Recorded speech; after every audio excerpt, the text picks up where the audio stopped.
What's going on, everybody? This be your boy DJ Anonymous with Sports Biz Music the Podcast, episode 13. God damn. I got a special guest in the building. Been wanting to interview her for a long time. It's been about 6 months, right? Yeah.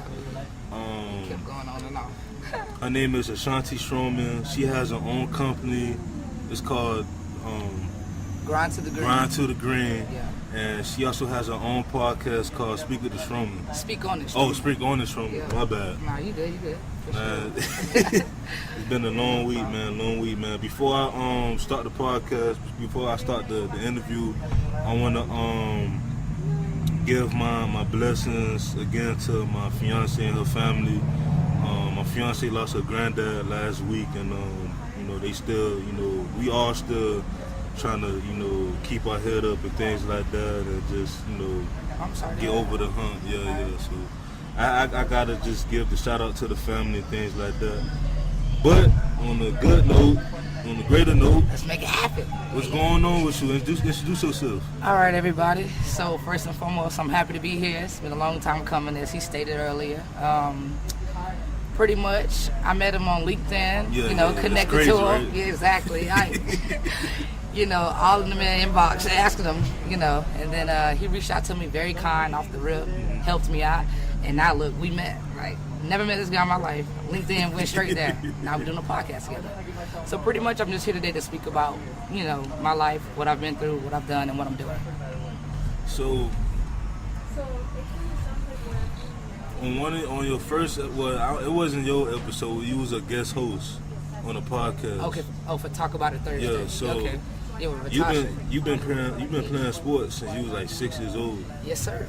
Why is that? Like, have your family always been to sports? Like, your mom, dad has been athletes, cousins, brothers, sisters? You know what? You asked me a question. I'm still trying to answer because my daddy's never played a sport in his life. Never played a sport? Not one at all. My mom cheered for a while. Okay, that's a sport. Yeah, for sure.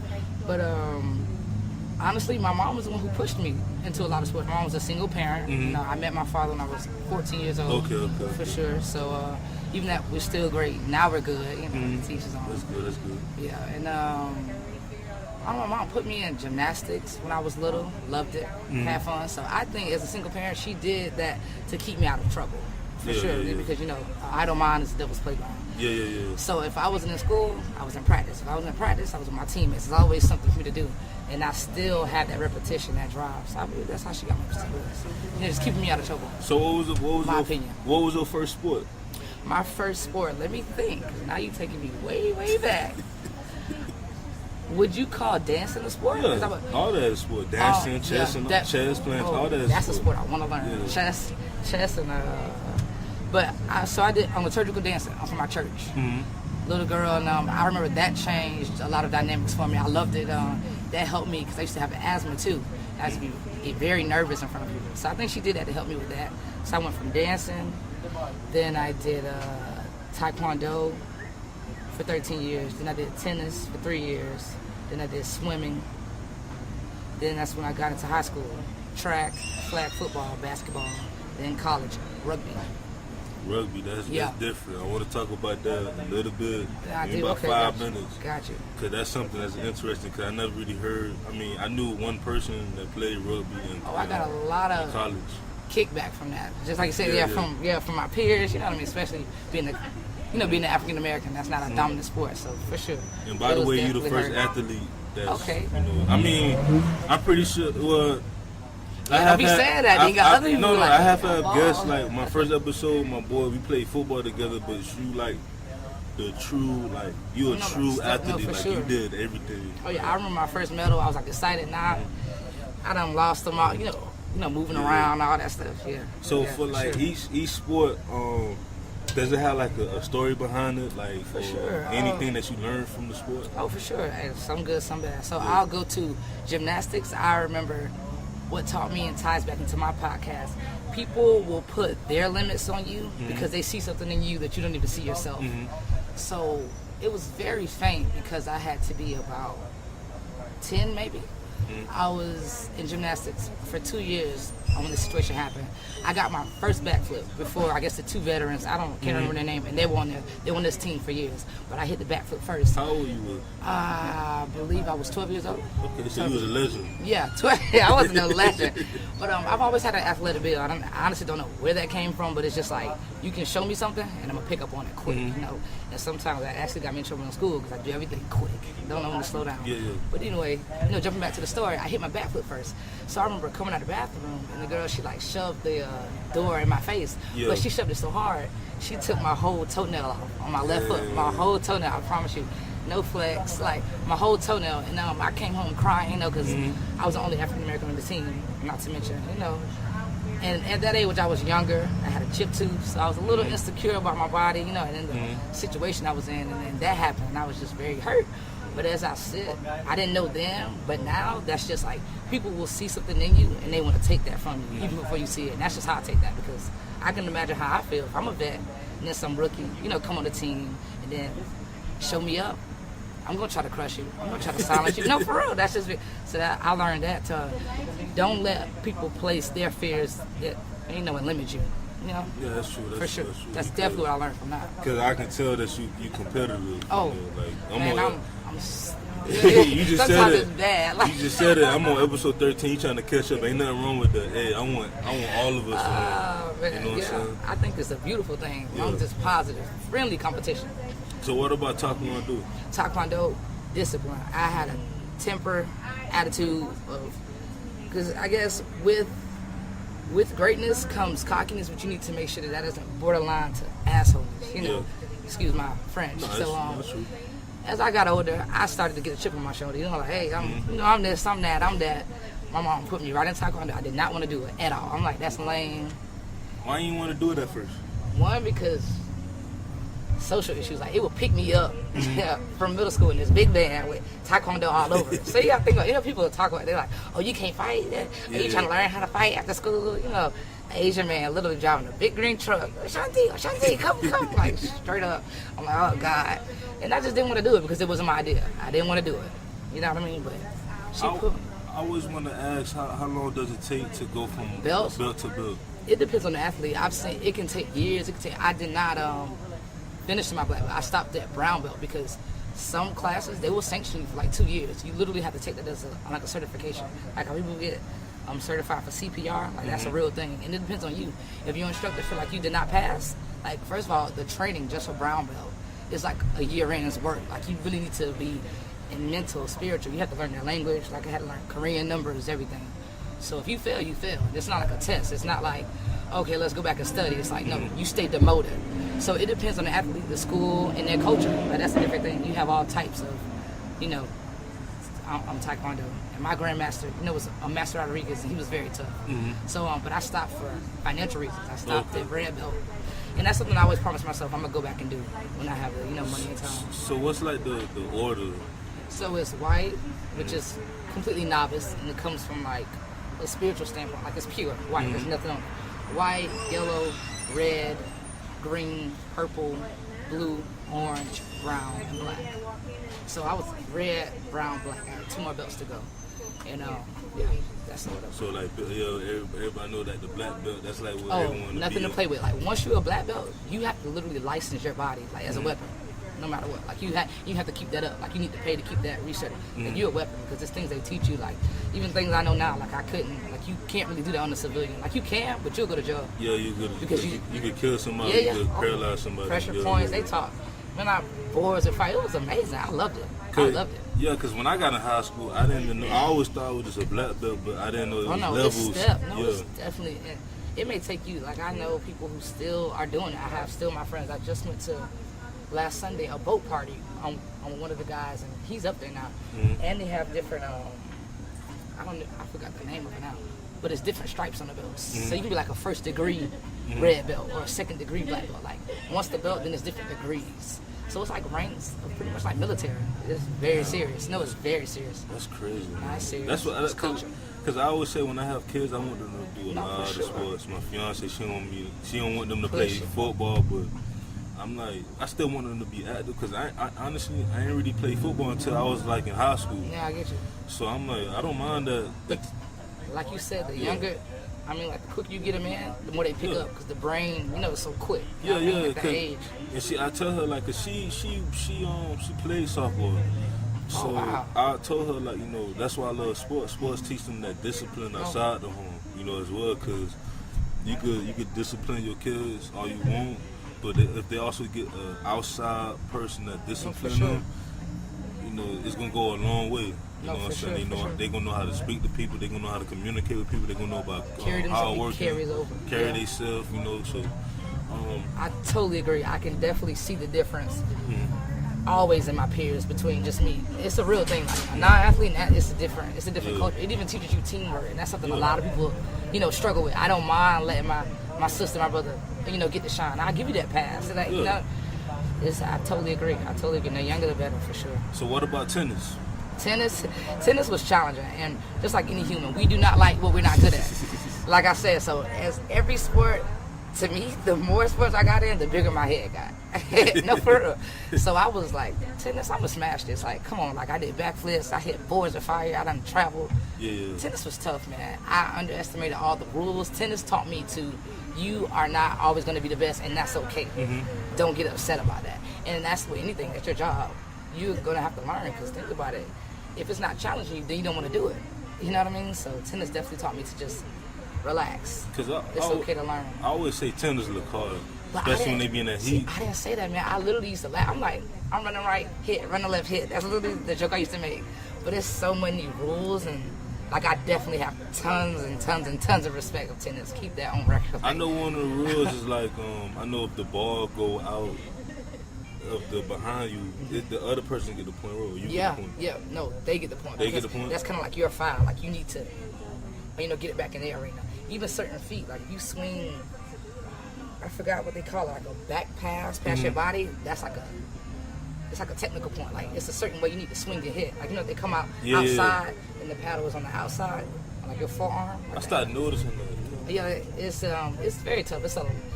That's probably the most intricate rules in any sport I've ever, and it was just honestly mentally overwhelming. I'm gonna just be honest on the mic. Like it was mentally, and especially because all my sports were contact. If you think about it, like I went from, you know, flipping. Like, you don't have to think to flip. You just boom, boom, boom. You know, go in. It's a reaction. This was the first stimulus and mental sport, but I was younger then, so I didn't know what I knew now, and it was just, I see the ball, I'm hitting it. No, you can't. You gotta like let it come to you and just stuff. like life. Like you can't try to manipulate things, let things happen. Even if you know you about to run in this wall, if you took the course, you got to take that crash, man. So why you only did it for 3 years?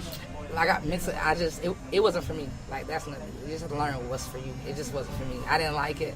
Even once I had learned it, I just didn't like it. Like it just wasn't for me at all. So high school, you started doing track, flag, and basketball. So which one you want me to ask you? Which?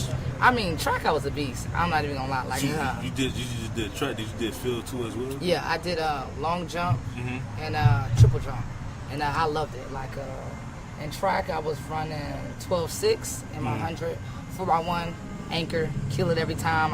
That's my favorite race. Like 4x1 and long jump were my favorite events in track. Like any day, I'm coming to get you. Like I love it. So what was like? What did you learn from like being in track and field? Like the main thing. Because I did it 1 year, I couldn't really do it because I had like back problems. I just wanted to focus myself on football, and like it was cool. I felt like track is more like it's even more of like a family, and like everyone's like all together and stuff like that. Cause you're there all day. Like track meets, that's one thing. Track meets last all day, especially mid runners. You'll go to concession, you look, they still running their race. Like that's for real, man. But track taught me definitely. I think that's when my head started to deflate. Like it's not always about you, no matter how good. You know what I mean? Like it's bigger than the team, and it's like when you learn that sports is for the fans and not for you, then I think that's when you really start to become an athlete, and I think that's what track taught me. You know, because I remember even times in my head, like I can be honest, like me rehearsing, like you know, when everybody, oh, good job, like rehearsing, like that's a really cocky thing to do. Like you're rehearsing your win already, and like it's times I'm serious, like fake crying, like saying my speech, and there's times I didn't even win. Like I used to literally like imagine myself like accepting some award, you know.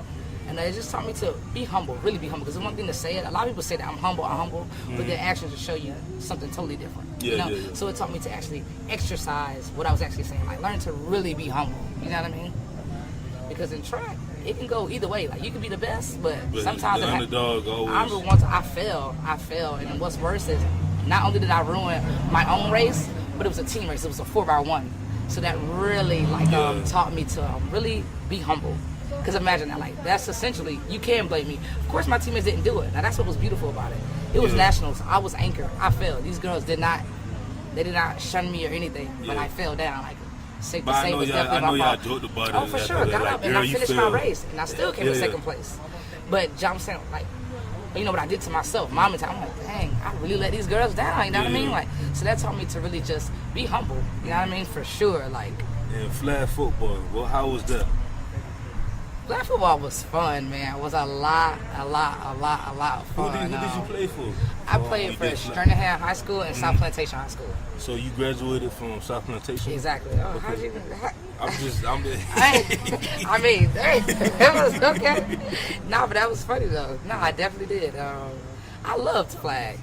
I had Erin D'Amiglio. If you look her up right now, she got a Foot Locker award. She was the first girl. I'm not sure the exact contest of it, but she was the first girl, I believe, in Florida to play on a male's football team. Like, she played for our school football team. I think I read when was that? A few years ago, man. Maybe 2012 had to be. Yeah, I graduated. yeah, that was my team. Yeah, Erin D'Amiglio, and she's actually a trainer now too. And she was our quarterback. And I'm telling you, this girl, man, like, she made me look.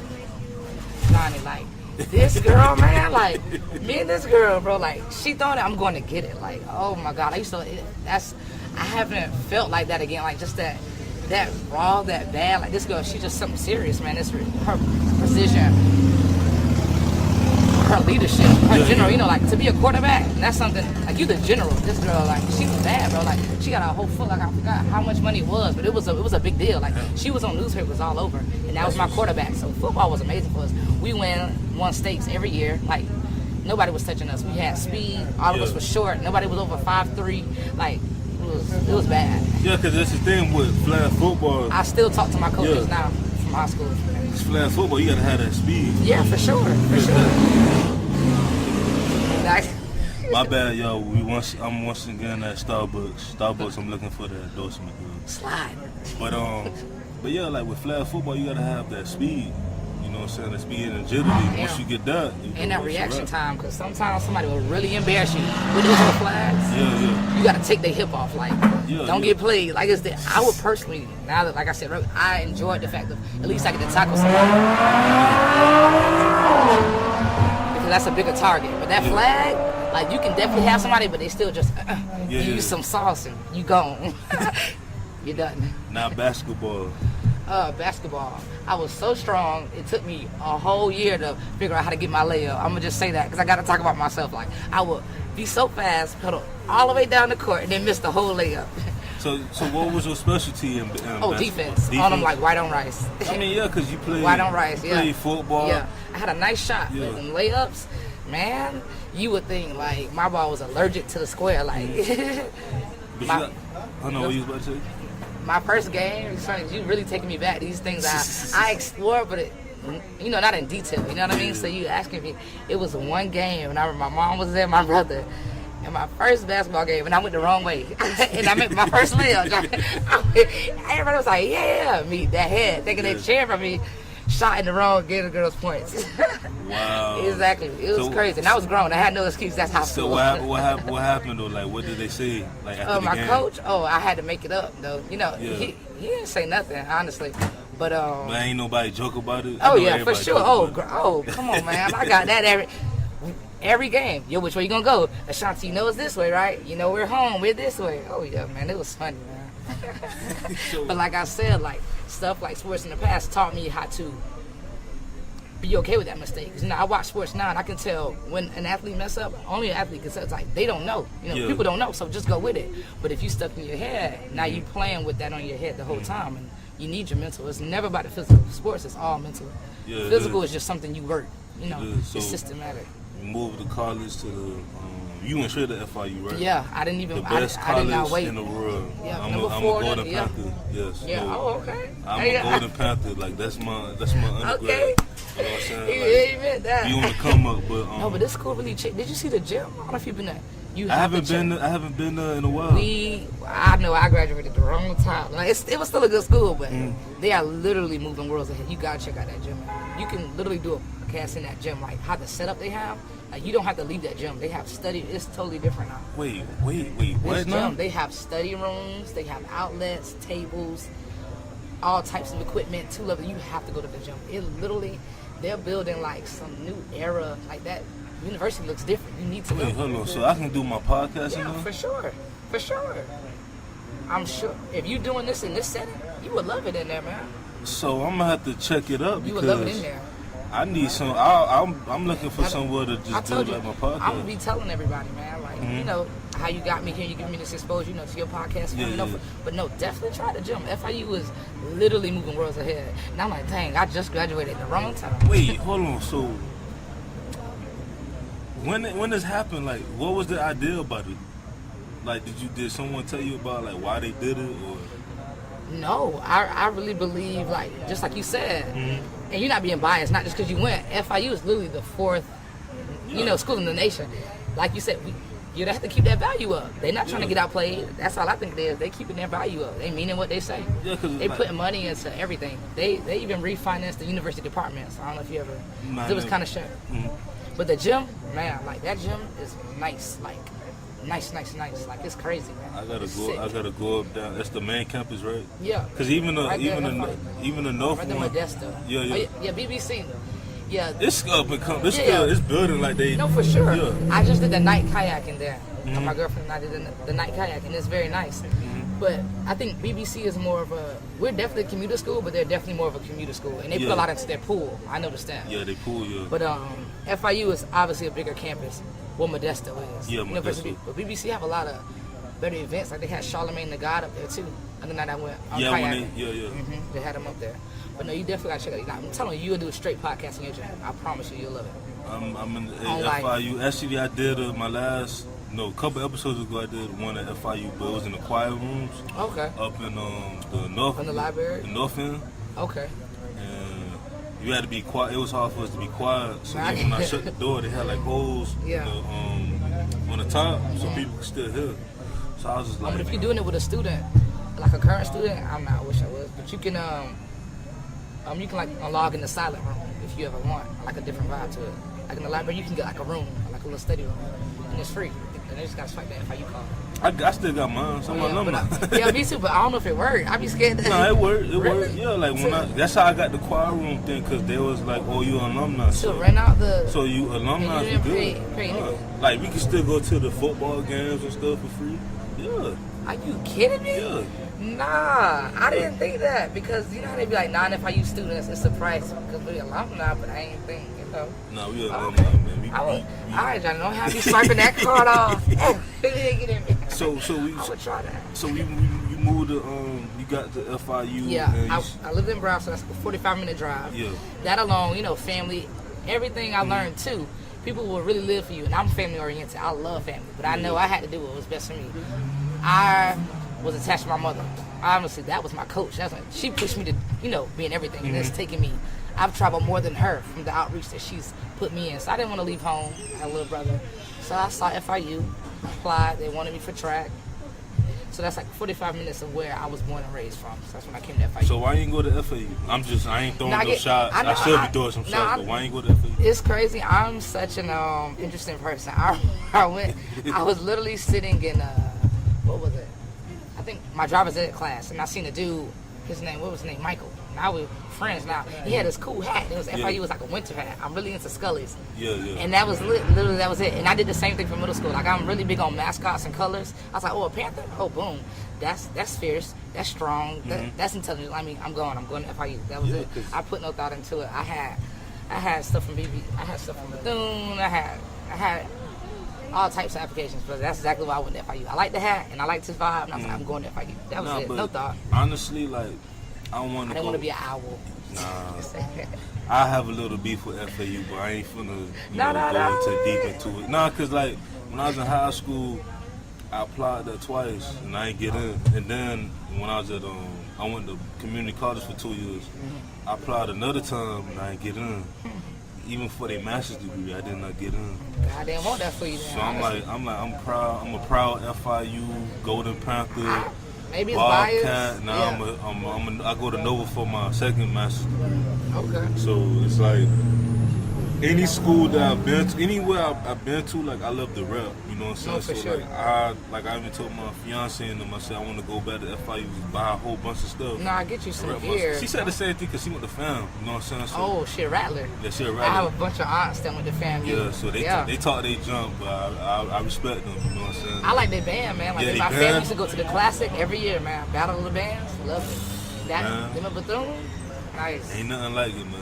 Yeah, and they have a good program. Yeah, they do. Like the agriculture program up Yeah. there is nice. Engineering. Yeah, and all I know they nursing, Yeah. they health program in general. and Even they band, like they Yeah. had their band in shape, like moving. Yeah. Heels, carrying it. So Rattler. FIU, you majoring in psychology. Yeah. I could tell. Really? Yeah, I could tell. What It's do like you the mean? psychologist is like. I took a couple classes, and I'm more of a. It's weird, but I'm more like went towards wanting to do sociology. But I always tell people. I understand. I always tell people if I ever wanted to get like a PhD, like do actual research, I want to do it in sociology because I feel like even though I'm not an outgoing social person, I'm still social. Like, you know, people will come to me and like they're gonna want to talk to me, but I'm also like, you know, when it comes to different like things, like especially like what's going on nowadays, you know, with Donald Trump and all the stuff going on, sure. I like to be more talk about it more, like be more social about it and stuff, and do as much as I can. Controversy. You know what I'm saying? So I can just tell about, you know, being like you listen, like psychologists, like you have to like listen and stuff for like sure. that. And then like I know the classes were crazy because I knew people who study in psychology. Like how was that, like the classes? Like, Now, I used to envy a lot of my teammates and people who got these. I didn't even know it was a thing, but in college, they would have cheat sheets. Yeah. That it's funny you said that because psychology, just their mentality, is like a no cutting corners policy. Like they're just not gonna believe in that. Like they give you no slack. You know what I mean? Like I guess because they can read you, they're not gonna fall for the I had a bad day and I couldn't get my homework in. So it definitely taught me to not only be an adult, but it definitely gave me a taste of the real world. Especially because I was looking at like my girlfriend's major and my other friends, and I'm like, not playing, but like y'all major just be playing. Like my major, I had essays, case studies. Yeah. Teachers did not play. Like it'd be times where I would go through a whole elaborate email, come in time, tell them, oh, I was in Denver, had an away game. I don't care. It was due at such and such. Like 2 minutes late. You know what I mean? Like I just got off the plane. You know, I just had a whole game. You know what I mean? Miss Stroman, it was due. All these other classes have, all these other students have extracurricular activities. I'm like, okay. So it definitely taught me to be an adult and just deal with the music. You know, like you in it, deal with the music. Like don't try to pat myself on the back. And that's something that I think as entrepreneurs we both can say. Like sometimes you do that. You're like, man, but I did this, and that. But I don't care because you committed to doing this. I committed to being a full-time college student, knowing being an athlete in the job. So it taught me to stick to it, and I learned a lot from psychology. It helped me in my relationships with my father. You know what I mean? It definitely helped me with my father. The relationship I am in now, my teammates, you know, just things that has always been tough for me to get over as a young black woman. You know, within myself, my confidence boosted a lot. And it was challenging for sure. I almost did my GPA once, but I did. I went through that, but it was going through a time where my grandma was sick and stuff, and then she passed away and stuff like that. So it was like a lot of people even know that my GPA was like at a 1 something. My GPA never been to like a 1.9, 1.8, 1.4. I had to take all these classes and stuff. And it is not easy getting your GPA up, people. Like, I'm gonna let you know that right now. Like financially, mentally, like sleep-wise, you don't sleep. Like I graduated with a 3.6, but it got pretty low, like to 2.0 at one point. And what really helped me, I can honestly say why I never got it to a 1, I won't say I'm above it, because I knew if I was past a certain GPA, I was not gonna play. And that wasn't gonna happen. You know what I mean? Like I was willing to do anything to play, so I was studying, and that's what helped me, get my GPA back up. But psychology was tough. So you did while you was in school, you did track and field, and then you did rugby. No, I never got on the track team. I'm telling you, like the first day of enrollment, I was headed to my track meeting through the gym. And that's God what spoke to me. That was a scholarship, man. Yeah. But I didn't want to do it. But I was going to do it, which I now, and I can say out loud, hopefully.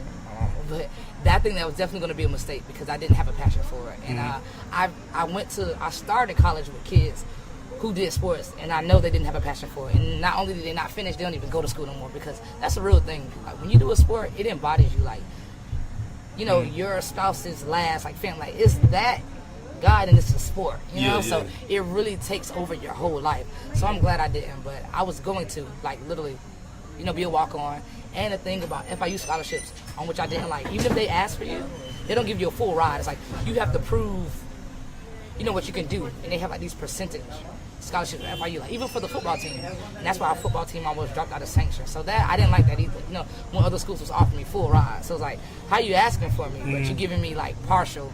And FIU, we all know, is not cheap at all. It's not, so, especially for a public institute. Yeah. It's not cheap. So I was like, I'd rather do something I love. And yeah, I'm in debt, but I'd rather do something I love.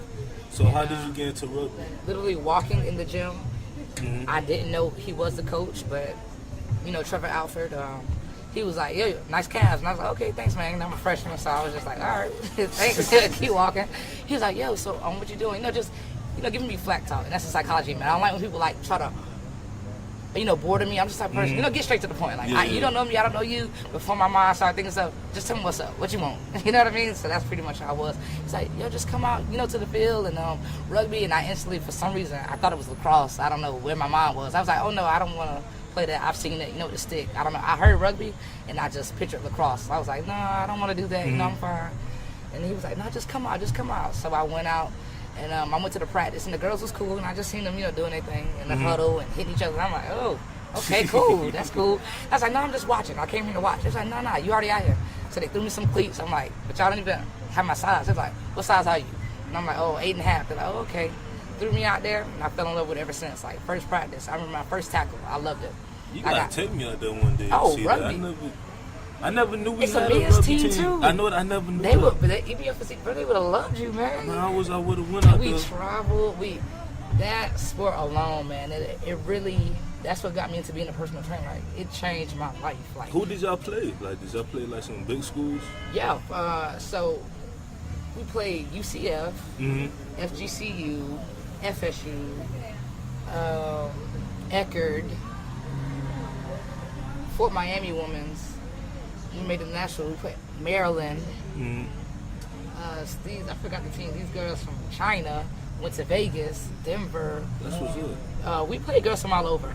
But what I've noticed as an athlete, when we got out of our sanction, like when we got out of Florida, it was totally different, man. Like sometimes we got our ass handed to us. No, I'm serious, because like that goes back to like you can be the best that you do in your state, you know that, but when you go like out of state, it's a million of you. It's like, I hate to say that, but whatever you're doing, like it's somebody like doing that, outworking you. Like that's just a fact. You know what I mean? So when we saw that, like it was times where we thought we was really doing good. We was 2 times national champions. We went to, I forgot where we went, Pittsburgh, and man, we got blown out. We didn't even make it to the second seed. Damn. We got blown out, and some of the girls were even heavier, out of shape. They completely demolishing us. It was crazy. But yeah, it was crazy. I did not know that. So that's crazy. The fact, because that school's so big and so much going on. Yeah, we marketed it. We went on campus. We did breast cancer walk. We had an Instagram page. But that's crazy. Again, somebody going on. Then again, when I was at FIU, I was just trying to get out and leave. No, I get you. Like, because it's a commuter school, and that's what kind of, to me, living on campus, I learned that's what kind of hurt the on-campus and athlete perspective, because most of the kids have their head down. They come in and come out. Yeah. But yeah, so with the right there by the South Turf, like you know where the gym was, all the way down there on that turf field, right across from the business complex. Oh, so it was okay. Right on campus. Yeah, I know. Right, I bet you drove past it a lot. A lot. And the fun thing about rugby, no matter what, worldwide, the game is only played on Saturdays. No matter what, it's just you will only see a rugby game on Saturdays, like even televised. That's what's up. Yeah. What was televised at? On USA Rugby TV, ESPN, but you only get televised if you make it to national. So yeah, some of our games have been all on YouTube. All our games are there. FSU, amazing. Our best game, I would say, if people want to watch would definitely be FSU versus FIU on women's rugby. That was a good It's game. on YouTube? Yeah. I gotta check that out. It was a What great number? game, They man. had numbers, right? Yeah, What I was number you 13, I believe. But sometimes you switch numbers based on weight and class of your position. Because they have backs and they have forwards. So when you look at forwards, it's like your linebackers and your heavier set built people. Your backs is more like your running backs. You know what I mean? People who quick, shifty, a lot of footwork, agility. So, have you heard about the news with the whole sanctions and basketball and stuff, and like how these top recruiters, they getting paid and stuff by the boosters and stuff. They've been going for a long time. I didn't know. I wasn't aware of it for a long time. But I've been an advocate of, all right, you pay these kids these money, but okay, people think about, for example, all right, think about football, basketball, certain schools, baseball, and even like what's the next sport, like volleyball, track and field and stuff like that, right? So I was telling people like, all right, as a student athlete, I want to get paid, right? yeah, for sure. If you want to have all these kids paid, first of all, that ain't gonna make no sense, because not everyone's gonna get paid. Someone gonna actually get paid like money, and then someone may get like a scholarship and stuff right there. And my whole thing is that people just focus on the bigger schools. What about schools like the FIU or even like the FAMU or FLOMO or like a Harvard or even like Schools who need the money. that need the money, because like you have these different sports. Because remember, football, basketball, and baseball bring in the money in all these schools. Football's a top sport in America. Top sport. Even their merch alone outdoes sports. And So like being like a former student athlete, do you think that athletes, like student athletes, should get paid? Even though I feel like it won't be enough money to go around anyway, because you gotta look at people that play water polo and all that stuff. People definitely agree with me, but it's funny you said, 'cause you made me think of something. I remember when we didn't even have enough money, like when we made it to nationals, because the school did not support us with FIU, like they didn't give us money. You know what I mean? Yeah. We had enough money to get to nationals, but we had no idea how we were getting back. I promise you, like nobody on our team, like no flights, no nothing. We was just worried about winning. No idea how we were gonna get back. And we started a GoFundMe. Like we definitely did GoFundMe's a lot. So I would say no, because as an athlete, to me, I feel like not only is it your gift, you know, it's a lot deeper to me. You know, some people may not say that's your gift, man. And it's like, it's not a job. So it's like, I don't know. I feel like in school, you shouldn't have to get paid to do a sport. I think the pay is going to school for free and doing what you love and putting points on the board. And I think that's what makes real athletes versus real money chasers. Because an athlete, it's not about the money. It's about, let me get my new personal record. Oh, I made 10 buckets this first quarter. I had 2 assists. Okay, let me get 20 points. But when you put money in front of athletes, that's what I've noticed, especially FIU, like the boys. I don't know if you know, like the football team, their performance went down the more their scholarships went up. Yeah. Like we even dropped out of, NCAA. Like we dropped. Like we were number 1, and now then we became 2. We started playing easier schools, and then it helped us back up. So no, I think not, because I think it kills motivation.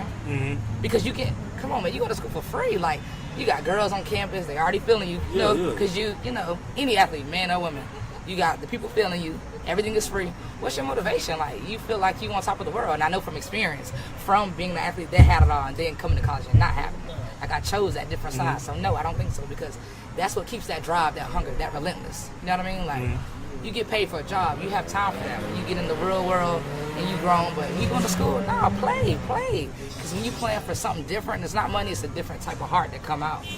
Yeah, because you plan for something. You know what I mean? Yeah, because my argument is, all right, if you feel like you, because we all, a lot of athletes come from different circumstances, so some people need that. They need the money, but I feel like the NFL should allow kids to go straight to the pros after 1 year, after 1 year of college. No, I get you. Basketball probably should go back to high school. Like, when people should come out straight out of high school. Because baseball doing it, hockey doing it. No, I get you. Like, why waste time if if this kid don't want to be in school? I get you. No, I get you. And straight down where it's hot. They're young. This the best years. Yeah. No, I totally get you. Instead of sitting there, and to me, not only is that student taking, not saying a real student, but a student who actually came for school versus a student athlete who came to practice. Because that was me. I used to rush my work just to get to practice. But it's some kids who their only way out is mental. They don't really have physical ability. So I definitely agree with you on that point. I never thought about it that way. Yeah, because you see, like, all these, like, the colleges making money, especially when you get TV exposed and stuff like that. Nowadays, technology is changing so much that you could just stream. Just take the right person to see you. Yeah, that's like, it. FIU could be on YouTube, they could be on ESPN, they could be on anything, any platform that's showing you, and they're like, damn, I want to go to that school. The school is better for him, but I'm at the point, like, as a player, you kind of get free marketing. No, for sure. You know no, what I'm I get you. saying? Like, why you? That's what I mean. Like, you're getting paid to do what, like, it's naturally your God-given talent. Like, what you were put on this earth to do. Like, being an athlete is a public figure. Like, let's not forget, it is a form of entertainment. Like, so focus on putting into yourself. But when you put money on that, I feel like it caps. It, just caps something. Like, it's when the mind associates something. Oh, this is my job. You stop putting your best foot forward. You know what I mean? Like, without even knowing, like, you're not looking at practice no more. You're like, man, gotta go get this check. No, for real. Like, you know what I mean? I feel like it takes the fun out, especially being an athlete. Yeah, because I know people that's in the pros. I went to high school with, and they said, like, this chill, you practice, you get your check and stuff. And Alex Collins, I went to high school with him. I don't know if you know. He started Alex Collins. Oh yeah, I didn't even know he was from down here. I didn't know he was from South Florida. He went to South Plantation. He taught me how to catch, pass, everything with football. He was our assistant flag football coach. And I got another one, John Franklin. They both basically like my brothers. Like, we still work out to this day. He was on Last Chance U, and you just really hit a nail on my head. The QB, he was fast. Yeah, he went to Auburn, and then he came from FSU. Originally. Yeah, I remember he went to that. South Plantation too. I love that show. Last Chance U. Love it. You just hit a nail on the head. I wish he was here because he is really a big test of that. I've seen this when he was little. That boy is a beast. Like, no, I'm talking about. He just ran a 4.1 in his combine. Like, him and his trainer just recorded it. But is he going to be a receiver or quarterback? Nah, I'm not sure yet. I don't know what he want to do. At this point, he's just trying to get seen. And he should have been, he should be in the NFL. Like, all his hashtags is like path to the draft. Him and this guy on the Fit Factory. He's like a ground up, personal trainer. And they've been working really hard. But you really just made me think about that. If they would have just let him go, because I'm not saying he don't love school. I'm not going to speak on his behalf, but that's all he ever wanted to do. I was like, playing the NFL. Like, even when we were running track together. Like, me and him ran track together. School was never like, he did it. He did his grades, but this man just always wanted to play. And he's still just trying, so I respect that. Shout out to John Franklin, by the way, for sure. Hey, come on the show. Man, Alex Collins, y'all can come on the show, man. I need more athletes on the show, man. But my thing is too, like, when it comes to the NFL, like when it comes to our black quarterbacks, like right now they trying to push Lamar Jackson to be a receiver. I'm like, this boy could throw the ball. No, you know what I'm saying? My thing is like, it's the height in his performance too, though. You got like he's 6. I mean, his weight. But to them, it's height. That his arms and his reach, because it's money for them. They look at players as chess. They don't see it as intricate. As consumers. They looking like, if I put him here, they trying to set up a team. But I get what you're saying for him personally. Like, put that athlete where he's going to excel best. Yeah, because he's me. Honestly, he's gonna be next Vic. Like, you remember? Michael. Yes, like. To me, no, honestly, like, if you look at his... Michael Vick, this man is Hey, Michael Vick, one of my favorite QBs of all time. He's like, a beast. He better be in the Hall of Fame one day. But right. if you look at Lamar Jackson, like, if you watch his games, like, he has an arm, the man got speed, he got agility, like... He definitely... He got the full... It's just, I think with him was his weight. I like his visual presence, too, like... At that age, it's very hard to acquire to see. TCC, you see the touch line, to see everything. That's a. But you, Michael Vick. I gotta go home and watch because I ain't never thought of Michael Vick. Yeah. Because that man was he was another level. I feel like Michael People Vick. like him, Randy Moss, they was just unbelievable. Yeah, I don't even know if they make it like that anymore, man. That's what. But see that grit. That's what I mean. Like that's the grit. I feel like I've never seen that anywhere. Like even in myself, like I have, but it's like. How the system caps stuff. Just like you said, like I know there's coaches, they will set it up for their team, but to me, a coach, you should set up your team to where your players do the best. Exactly. Not for your team. Like, okay, yes, you make it a loss, but now you have all your players on the scoreboard versus those same 3 players that score all the time. You know what I mean? You got your whole team on it. You build a confidence. That's how you get a championship, to me. But with everything becomes a system. Just like school becomes a business. And that's the only thing I can say I haven't. I've been pushing away with sports. I just wanted to come back to that grit and that gang, and that's what I love about rugby. It's heart first, you know. It's bone to bone. It's no boy, no girl. No, you a rugby player. Let's go. I ain't gonna play. We practice. Our men practice. Man, our boys, for they'll drop you. They're like, she not gonna take it easy on you, so why would I? You know what I mean? Like that's the mentality of that. That's what's up, man. Cause I'm still mad at the fact that I ain't really had a team. But that's sad. I knew UCF and them had a team. That mean we didn't do our job. They were our rivals, man. UCF, but that's crazy. Yeah. So after college, you started your own company. Business, yeah.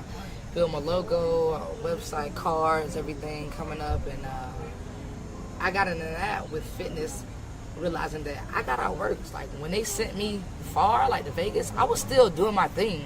But to me, I'm used to scoring like 6 times, like like MVP status. I mean, when I was up there, I was lucky to get a try. And they don't call it a touchdown; they call it a try in rugby. So then my captain, Leandra H, she is a powerlifter for USA. She got me into the gym, really put me under her wing. I didn't want to go more so on the powerlifting part because I believe in performance strength. No offense to anybody. No. That's just my thing. I get what you mean. I like to, I like that natural fit look, So I went more on calisthenics, body strength, agility side versus, just lifting. And rugby really got me into fitness, and that's when I got everything marketing. I reached people, lost some money, made some money, and I have, a good solid 20 clients. And I'm trying to open up a gym as soon as possible, saving my money. It's just hard, when you're in that transition state of graduating. So that's pretty much it. I'm looking for sponsors too. So now, before the podcast, you were saying that we was both discussing that when it comes to fitness, it's coming to diluted. Is that the way? No, I can. I definitely what you're saying. Diluted and definitely misrepresented. Yeah. Like fitness is not as easy, and there it is. Instant gratification as the world is making it, and it's very frustrating for up and coming trainers like myself because we're competing with put this on your stomach, and look like me, or the people who take this and look like me, and that's not true because everybody's body is different. Yeah. And a lot of things play into it. Like people don't think, especially with women, like your emotions play into it, your cycle, your menstruation. Men, your hormones, your lack or thereof of testosterone. It plays a lot into it. Like it goes so deeper than just the physique, and it's just very hard because it's a lot of things. The world is moving quicker, than the actual training method. It's like eating right as you can, no diet, because the word dies and diet. Eating right and working hard every single day, and I think that's what people don't want to do. They cannot work every single day and still be a lawyer because it is tough. You have to still be a dad, have school, you may get a flat tire, and you still have to put an hour in the gym or work out outside, and that is tough. Cause that's something that me and my fiance we worked out a few weeks ago, felt good, but then stuff happened and things like that. Sure, and that's exactly how it goes. But I told her when I was 18, when I was a freshman in college. We took a health and wellness class. We all had to take that class. So the lady was pretty much saying that I had to be careful with my blood pressure, cause that runs in my family. No, for sure. So I signed up with 24-hour. Been there for all these years and stuff. And I remember I used to go to the gym like almost every day. Do cardio, do lifts and weights. Even outside the gym, like I go to the park and stuff, or just walk and stuff like that. But it's just like, it does get to a point where you don't feel that much. You don't feel motivated. That there's so much stuff going on and stuff like that. And like, I want to ask you like for advice, because I always been told that at least do an hour, even if you don't feel like working out. At least do something. Like at my job right now, I work with kids. I always make sure that I play basketball with them, because that's any physical activity, got you moving. It gets me got moving. Thoracic, everything, blood pumping for sure. So like my question to you as a advice, like for me, is like, how can I be consistent with working out and eating right? Because I've tried, which felt good. Like I tried not eating meat for a month, and it it was beautiful. Like everything was just. I did it for a year as well. It felt light. For sure. It helps with the skin, mood alters, like bowel, everything. Your energy, sleep better. But as far as that, every case is sensitive like anything, but just the grit and grain of it is put yourself on a strict plan. Like, it's like with podcasts. Like you say you love that, like take that same mentality and put it into that. And it's hard to admit it to yourself, but think about it as this is not something you want to do, this is something you need to do. And when you really when you really understand that from a health risk factor, you're gonna get your ass up. You know what I mean? Like, you have to. So you really need to write it down and stick to it. And when you don't do it, write how you feel. Like, be honest. Like, keep a journal, because all you need is an accountability partner. So pretty much have a journal. Yeah. All a personal trainer is, I won't say all it is, but in layman terms, it's accountability partner. That's it. If I was your trainer, I'm gonna push you. I'm gonna text you. Yo, Johnny, did you eat today? Did you work out today? Did you stretch today? Accountability partner. And when you start to become honest with yourself, you're either gonna go one or two ways. You're gonna stick with it, or you're gonna completely run from it. And that'll tell you. And when you completely run from it, then you need to choose. Okay, I need to do this. I can do this. So now you know what to do. Write it.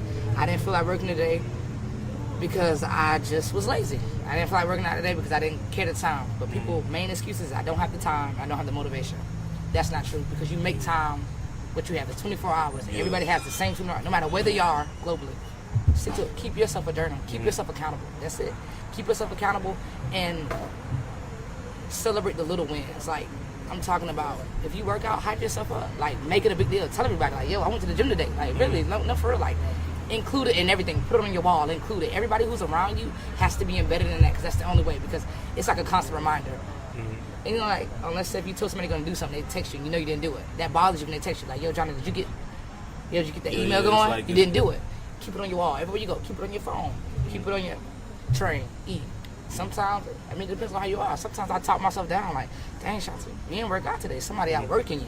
Somebody's outworking you. Like, you claim you're doing this, but you're not doing nothing. I would just keep yourself accountable. Accountability partner everywhere.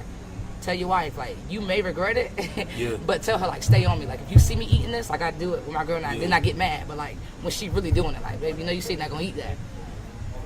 Make it your accountability partner. Y'all just keep each other accountable. Put each other out. Like, babe, I ain't seen you work out in 2 days. Nah, no, for like, what's going on now? You ain't working out. Your legs, you're able, you're breathing. What's going on? Yeah, because I've really wanted to work out, because I'm still young, 26 years old, sure. but, when you start noticing that, like, your legs is physical training. No, I get you. It's kind of like, I'm like, damn, why my legs feel stuff like not this? moving. This Stuff. I'm like, I'm only 20. I know I'm older. I know 15, like when I was 15, 14, 16 years old, like, it didn't feel like that. And in general, after 35, men and women, that's when you really need to start doing it for health. Yeah. For health, like, majorly.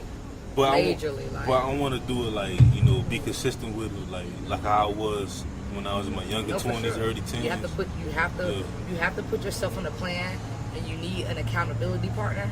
You need to work through it. Work through it, like, admit it to yourself. I did not work out today because I just didn't do anything today. I did not work out today because I got in a fight with my coworker.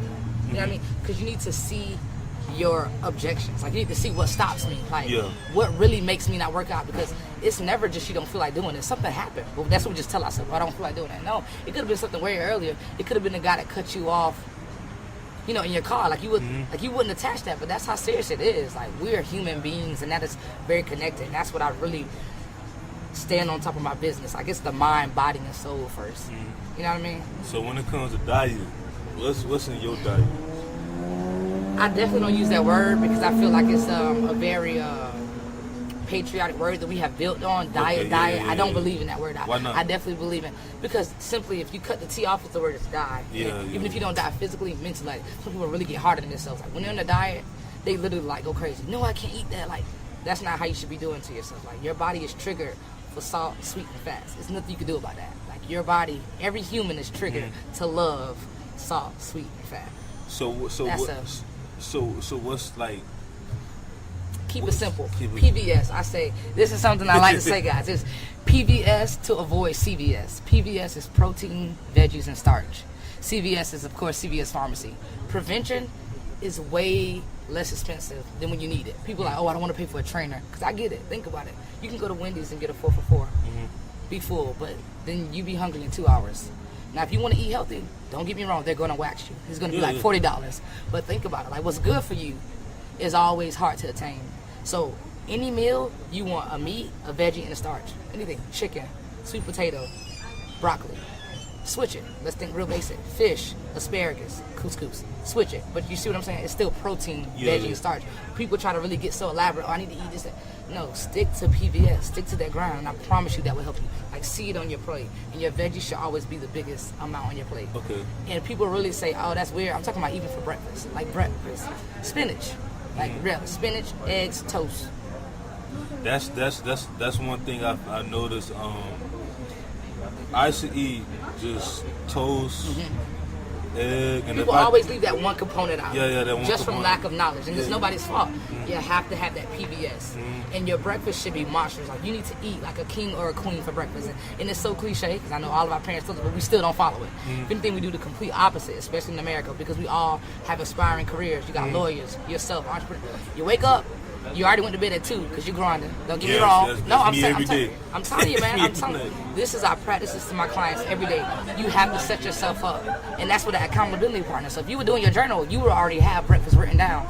Write it. Simple as that. And go day by day. Don't overwhelm yourself and try to write all week. Like tonight, you go home, write what I'm going to eat for breakfast. I'm going to get up, go put my clothes on. It's very kindergartenish, I can guess, but you really have to take yourself back to that because this is something new. You're breaking habits and teaching your body to do something different. That's hard to do, especially when you're an adult, because your mind already like, I'm grown, I have my set stuff. That's not unreliable. I have kids, I have a wife. That's not ethical, but it is. And all it takes is 1 month, and you see you get into it, and your body gonna start craving it. Do you go out to eat? Yeah, for sure. Oh, I have splurge moments. I believe in a cheat meal, people. But a cheat meal is only when you know. I'm talking about when you know, like, you doing what you need to do. Yeah, like, don't play. I always say, like, the most healthiest meals, even if it's, like, fried, is always home. Like, for sure. It's always home. First of all, you know what you're putting in. Yeah, That's another thing, because even in this whole organic and vegan deal, just because the labels say it, that's called marketing. Shelf life. They can put whatever they want to put on it. Yeah. That doesn't necessarily mean it's good for you. Yeah. Because it's this restaurant. It's called, I never heard it. I think it's called Bole, I think. Bole? Bole or something like that. It's in Pines. It's like a, they sell I'm like, just saying, like dice, like a choppy chop. It's like yeah. veggies and meat. Oh No, I know what you're talking about. No, for sure. My fiance took me there one time. I said, You adored it. it's filling. Like, it's like, yeah. Because, like, it's a spot called, it's in Miami, or it's called Bobby's Jamaican. Like, they Rastafarian, so. Oh, you said Bobby's Jamaican? Yeah. Never tried. Okay. It's like in the warehouse, like in the cut. Okay. So those like, be the best food places, though. Yeah. Another place you like.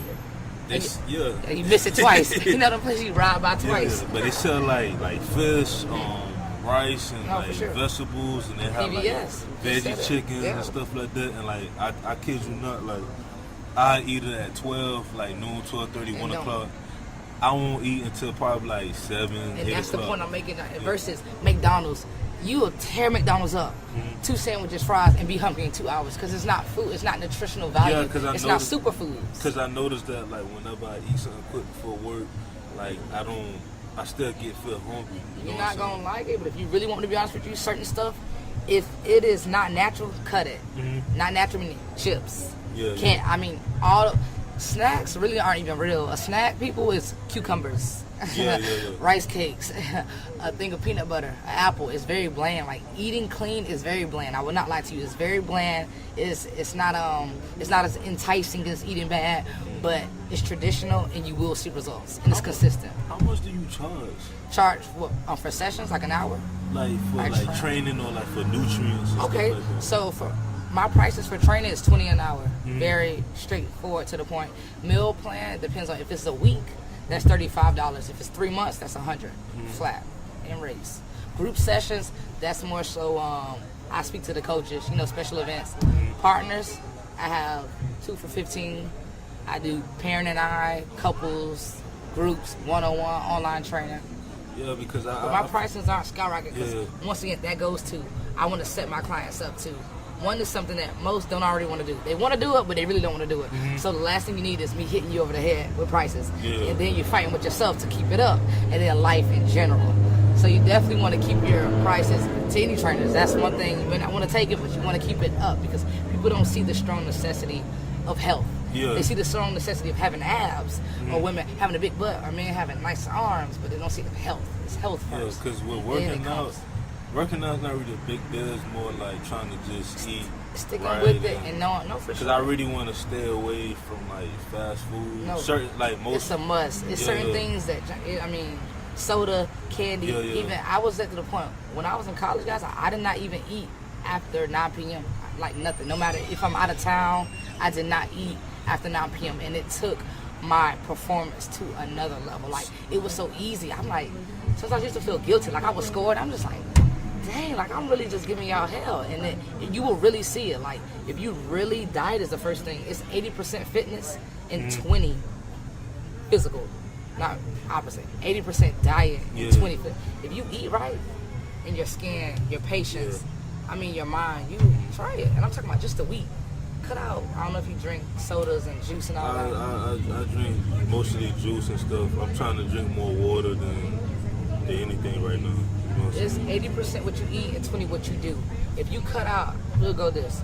Cut out chips, soda, candy, right? Pork and beef for a week. And then get back to it. Just a week. I promise you. An array of changes. Even your temper, it's like you start to get back control of your body because these toxins don't belong in our body. Like all these new stuff they making, these cakes, these sweets, and it's so good and it's appealing. They have it flying across the street. They have it on the monitors. It's everywhere. It's so hard, and you don't even know that you're being primed. Now, when you're sitting there worried, you look outside, you see a bus ride by this burger. You may not get it now, but when it come back, you're going to get it because you're priming us. Just like when we were young, that's how we learn how to grasp. So it's all in psychology. That's why I got my degree, to learn how to better assess my clients, to really make them understand why we need to embark this journey together. But do that. Cut that stuff out for a week. Yeah, because I ain't going to lie, I love my caramel. No, I get it, man. I don't eat all the time now. I've been a trainer for 2 years now. I love hot Cheetos and sour worms. Love it. But I have not eaten it in a while because that's the whole point of it. Like, what's good for you, sometimes not always good for you. And that's what people, situations, jobs, anything. And I've learned they make it so easy to eat right. Yeah. No, to eat wrong, but make it so unattainable to eat right. And that's how you know it's worth it. Yeah. Just like somebody you trying to, impress. You're one person who's just gonna fall real easily. The person you gotta work to get. That's what's worth it, So with anything. It's called the Grind to the Green. Grind to the Green. Why is that? Why did you name it your company? Just like I touched back on earlier, I'm definitely into the natural, from my hair to things I put in my body. You know what I mean? And to me, that green was getting up out of my situations. Like I was telling Johnny earlier. Where I'm from, I definitely always had positive role models, but not in my age range. So I know that I needed to get up out of that. And to me, that was my green, that forest, that forefront, moving forward, lands ahead, natural. So that's my green, grind to do. And the grind is just, I feel like you can be classy with anything you do, but you have to have a little grit on you. It's like grit to go, and I'm real big on that. Like, coming from nothing and starting up, because that's the best place. It's like, you can take me to a fancy restaurant any day, but I always gonna choose that hole in the wall with everybody nice, with bruh in the back, and sit over here and just chill. I feel like that were the most healthiest like food places be. The ones with that anything, be the wall. because it's good people for a purpose. So my thing was made up, laying in bed at college. I had a purpose. Grind to the green. Stuff people told me I couldn't do. Told me who I was gonna be. Okay, and people always think it's money. No, it's not money. It's health. It's a better living. To me, like, green is just a powerful, strong color. It creates new life. It's pure. It's radiant. It's daunting. And that's just something I think we're missing these days because we don't leave our screens. And I'm all about nature. I don't even, half of my class, I don't work them out in the gym. If we're in the gym, that's because you're like a professional athlete, and now we're fine-tuning it. I believe the gym is just for fine-tuning. So that's really where it comes. Outside, I'm all about nature. Outside, I can work. You can work out right on the floor, people. You need no equipment. Have the best workout of your life. Because your body is the biggest weight you will ever carry. And that's where my name came from. Grind to the Green, because I'm all about outside, living, nature, love. That's exactly what it is. Yeah, man. And then you have your podcast. Yeah, Speak on the Strong One. That happened recently. Not even 3 months ago. What motivates you to have you on podcast? Falling on my ass after college in my head. You gotta think about it. Like and it was definitely it was an ego flaw now that I see, because I came from having all these things to do, waking up, 6 a.m. practice, you know what I mean? Like this, that, feeling like purpose, like have some, when I graduated, it was like, in my eyes, it was nothing to do. I'm like, dang, I just sitting here, okay, go to work, you know what I mean? Coming from practices to meetings to interviews to just sitting here, I just was like, man, I have no games. I'm proud of my teammates all over the world now. So I really, I think I could safely say, I think it was a slight depression, honestly. I mean, I was very just like, wow, what am I doing? And I have a loving family, I have a girlfriend, I have a pet, but I was just like, not there, man. I'm just like, man, what am I doing right now? So I applied to Equinox. It's just a very major high incline gym. It was in Coral Gables, and I thought that would help, and that didn't help. That even taught me why I have to make my own gym, because I was working at a gym where I felt like an overweight person wouldn't even feel comfortable, walking inside of that gym. You know what I mean? I mean, they were making me charge. It started 101, like an hour session was like $101. So I left there, and then I just started listening to podcasts, and I found Tony Robbins, and then I found Eric Thomas. You gotta text me these boys' podcasts so I can check them out. And then Mind Pump, and then I don't know, something just hit me. I'm like, wow, I want to do a podcast. Yeah. And I was like, nah, but what the heck? I don't know nothing about that. Like, I'm just an athlete. I'm like, nah, never mind. I'm not gonna do that. And then I didn't tell anybody. And then I was like, you know what? Let me just play around with it. So I just started like, just messing around on my mic. And that's why if you listen to my first episode, it's very long-winded and just free flowing. I'm going all in because it was actually I admitted stuff to that podcast I didn't even admit to myself. Like I was literally just talking. That was like literally like a diary endpoint. If anybody has listened to it, go check it out on Podbean. So that's what got me to my life, my situation. Just like you said, it's funny because I like switch roles with my clients. Like I didn't go to a trainer, I went to podcasts. To your industry, it was like I felt like everybody was listening to me. You know what I mean? What I had to say, and that's how I got into that. Did anybody? Of course, I know you have listeners. But anybody reach out to you? Yeah, the reaction was crazy. That it's funny. A lot of people who graduated maybe a couple months before me, after me, was going through the same feelings. Yeah, it was. The reaction was very shocking, and I felt good that I was truthful about my experiences and how I was feeling. Because it was at one point where I was like, wow, what am I really gonna do? Like I was really like at my lowest, honestly, and it was all in my head. Honestly, it was all in my head. Nobody was judging me. Nothing was wrong. I had a job. Or I had somewhere to stay. It was just all in my head, and that just goes to, that's what fitness does to me. It gives me that extra rate of confidence. Like any room I go to, I feel like I can't be touched, because I'm putting it to myself, and that's what I love about fitness, because nobody can take that away from you. Like I don't care what's going on. You are showing your body like I'm in control, and I can push myself, and I can do anything. So because I feel like as entrepreneurs, like we have anxiety, like we have this urge to go to that next level and stuff like that. It's almost like we're never satisfied. Well, myself, it's like I'm like never that too. Satisfied. Never satisfied. Sometimes I'm like, I got to stop that, but I think that's something good too. Like sometimes everything that's uncomfortable, you don't always have to kill it. But I totally hear you on that one. So you said that you want to have your own gym. Oh yeah, for sure. What's gonna be different about your gym? Now, don't get too much details. No, for sure. I can even put it in words. The family vibe, family oriented, and to me that's big. Like, I don't care how good a place is. If I didn't feel that I'm not coming back. Like that's just how I am. I was raised on that. So, family oriented, free will, and just be yourself. And I think that's something that has been lost in this time frame. Like, you will get shunned for being yourself, and I feel like that's why, like you said, in this generation, I feel like we're not having as much as inventors as when I look. Back in the day, it's shunned on to be authentic. Like, just because you don't know it, that don't mean you have to knock it. Like, this is called authenticity. That's real. That's something we lack. So, just being like straight up original A. Like, let's go. Like, no crying, no playing. Like, no, 10 toes down. Let's go hard. Let's have fun. And we're a family. That's it. Blood in, blood out. Like, literally on some savage, like, fit fam stuff. For real. And I don't see that. Like, no disrespect to anybody, but I've worked at a lot of gyms, and I just don't like the pyramid scheme of it. Like, I wanted to ask you, because you said you had a membership. Yeah. They'll keep your card on file, and not even, hey, Johnny, you haven't been in, in 2 weeks. Like, this person is steady paying you now, but they're not coming in. So I just feel like these gyms, they don't care about, I can't say they don't care about, but they don't push the one thing that fitness needs, and that's motivation. Like, this person is coming to you for motivation. They can learn how to use a machine by themselves. They're coming to you to stay on top of them. So that's one thing. I'm gonna be like on people, like, you're part of my family. You know what I mean? Like, you're a part of my family, man. I feel like I've noticed that a lot of gyms need to be like that. Like, have to be. You have to be like a family oriented. Like, you have to be hands on. Make it easy for them, man. I talked about in my last episode with what's the boy name? I'm sorry, y'all. It's so many of y'all. I was talking to him about Adidas.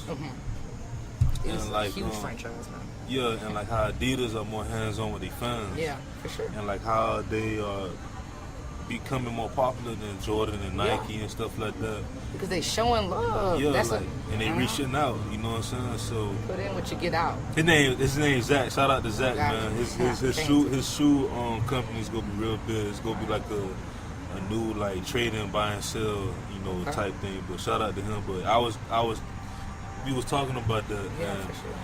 I just feel like the idea that you have, like, money is not everything, but it will grow you. It will, because we need that, especially in fitness and health and wellness. Like, we need that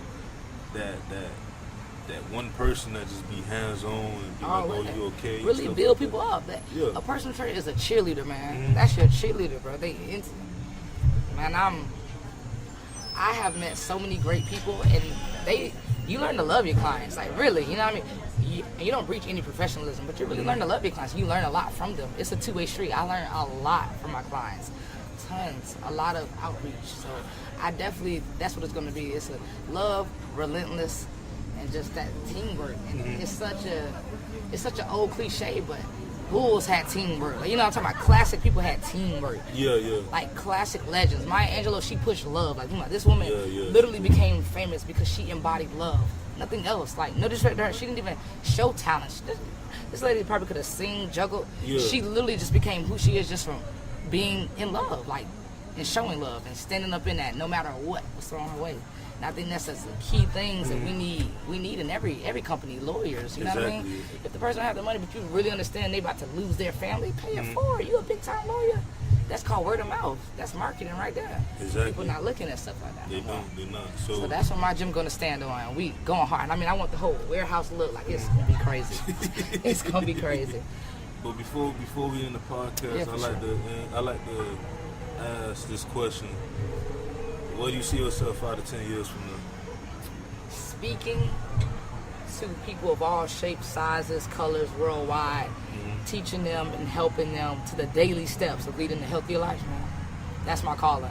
And I found that out 4 years ago. So I've been living for 23 years, and I found that out. It took me 4 years. It took me all that long time to really figure out why I'm here. Yep, and it's funny because it goes the complete opposite. I used to want to always be on the scene. You know, that athlete, that big head I spoke about.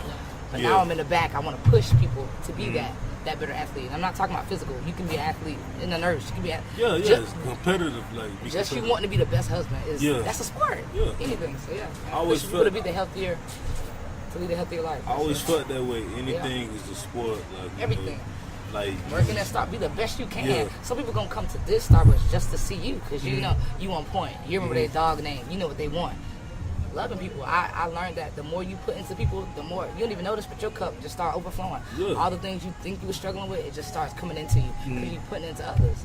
But if you too busy taking and you worried about you, you're not really going. You'll get to that next level, but you're not gonna stay there. I'm going to level up, but I'm going to stay there too. That's what I'm pushing for all my clients. Like, I'm gonna get you, and we're gonna surpass where we want to be, and then you're gonna stay there. You're a motivational speaker. So before we close it out, you got any shout outs, any new things coming up? Man, definitely. I'm gonna be doing boot camps in Palm Beach, at FIU, and in Broward County. It's gonna be. I'm only gonna have 20 spots available because, like we've spoken, I want to be able to literally fix form, talk to touch everybody. So we're gonna have boot camps. Website is coming soon. Let me know what all the. Oh, gotcha. And that's pretty much it. It's sorry. Thanks for having me, man. I appreciate it. No problem. I truly enjoyed this, and I'm happy this happened. You know, we both was going in and out. We gonna have another episode in the future, and I want to be on your podcast. Oh, I'm on that, and I'm gonna definitely bring some people your way. Like I'm not playing. I know tons of athletes, and I know they will love this and your vibe. Like one thing I can say, this is my third guest speaking with somebody, but I like how you make your presence is just so subtle and it's so real. I feel like you can literally connect with anybody like you know them forever. And I think that's big in interviewing. I think that's really big. Even keys like when you don't break eye contact, you're not like fidgeting. You know, that's little stuff that as a psychologist I peep on. You notice that not only distracts the person, but it makes them feel uneasy. But you did none of that. So, man, you're doing great. I'm glad to be here, guys. Thanks for having me, everybody. For sure. Thank you. So, this has been episode 13 with Ashanti Stroman. Whoa, that's my jersey number. That's crazy. That's crazy, man. That's my crazy. number. Wow. Lucky number 13. Wow, that's amazing. Look at God. That's funny. This been Sports Biz Music, the podcast. We everywhere. Audio Boom, Radio Public, Vaudou, iTunes, Spotify, Stitcher Radio, iHeart Radio. We everywhere, man. This man global. He global. Trying he grinded to the green, literally the earth. That's what it's about. They gonna see the fly. Trying to make it, but this been your boy DJ Anonymous and Ashanti Stroman. Yeah. And I'm out. We out. Yeah, that was nice.